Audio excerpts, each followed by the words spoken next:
The following program is from E, the National Educational Television Network.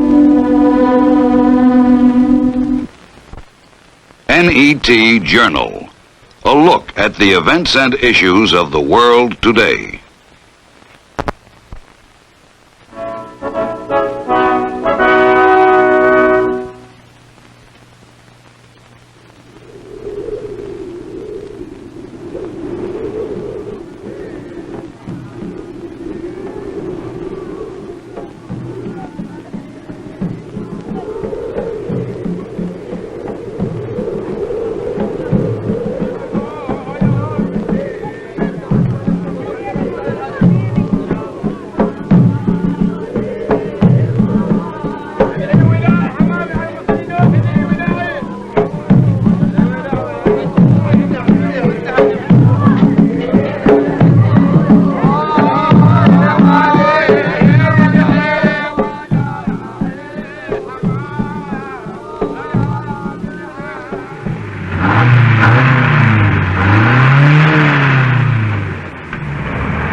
At the wheel of this car is a man torn between two worlds.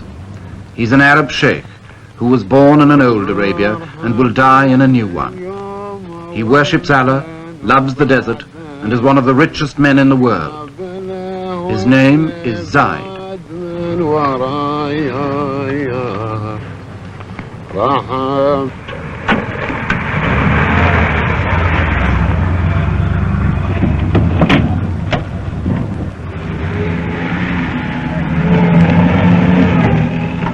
Zayed rules a little kingdom in Arabia called Abu Dhabi.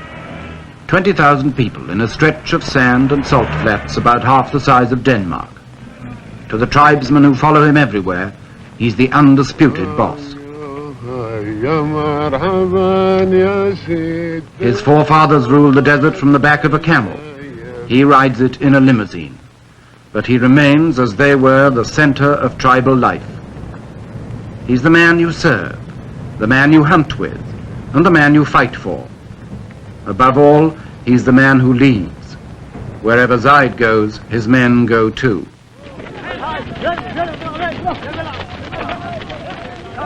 Those who don't travel with Zayed come out of the desert to greet him. They all owe their loyalty to him, and they all expect rewards from him.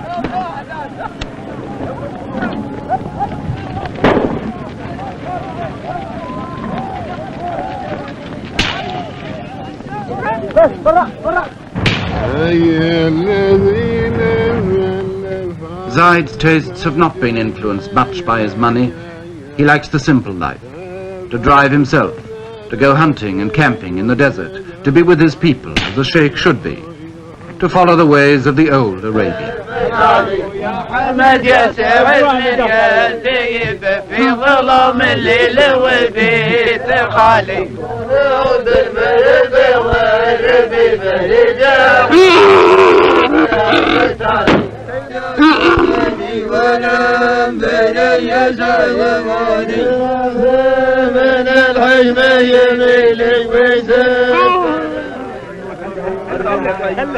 Five or 6 years ago, the people of Abu Dhabi were sunk in the poverty of 1,000 years or more. The 20th century had passed them by.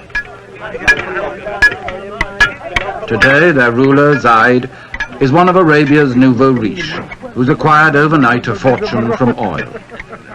His income could give $5,000 a year to every man, woman and child in the place, enough to make Zayed a multimillionaire. Superficially, the old customs are unchanged. The tent goes up as it always did. The food is prepared as simply as before.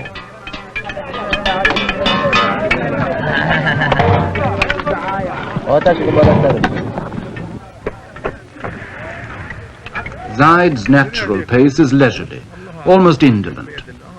Time is about the only thing the desert's been rich in until now. Time for coffee, time for talk, time made into ritual from century to century, from morning till night.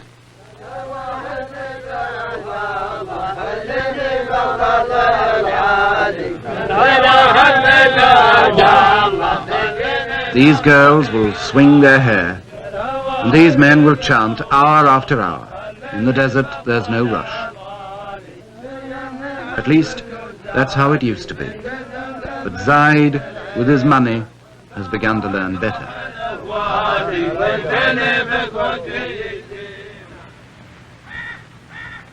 In this palace in Abu Dhabi, Zayed had a brother.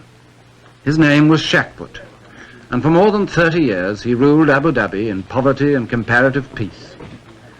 Sheik's rule was traditional. His word was law, but he stayed close to his people. Anyone was free to talk to him any day in the Majlis, the tribal council, and as long as they had no money, they were all relatively contented. And then in the 1960s, Abu Dhabi struck it rich, and its troubles started. In a year or two, people were demonstrating about work and wages who'd never had either in their lives before. The grumbles grew as the money mounted, because Sheik was a miser. All his life he'd been a poor man. Now that he was rich, the skinflint habits stuck. And like a man who's won first prize in a lottery, he found his money made few friends.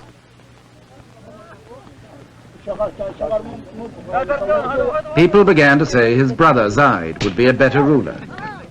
He had a mind more open to the world. He was generous. He was a man's man. But Zayed had sworn to his mother years ago that he would never harm Sheik, and for 5 more years he stayed loyal, and the people waited.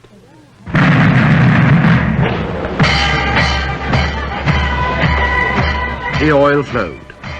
The money poured in, but Sheik wouldn't spend it.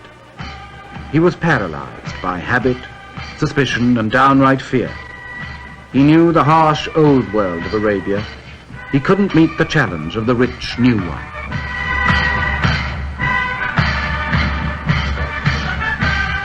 By 1966, just 5 years after oil had first been found in Abu Dhabi, Sheik's wealth destroyed him.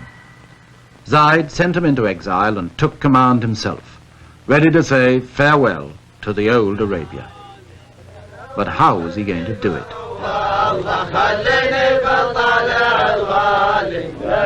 الله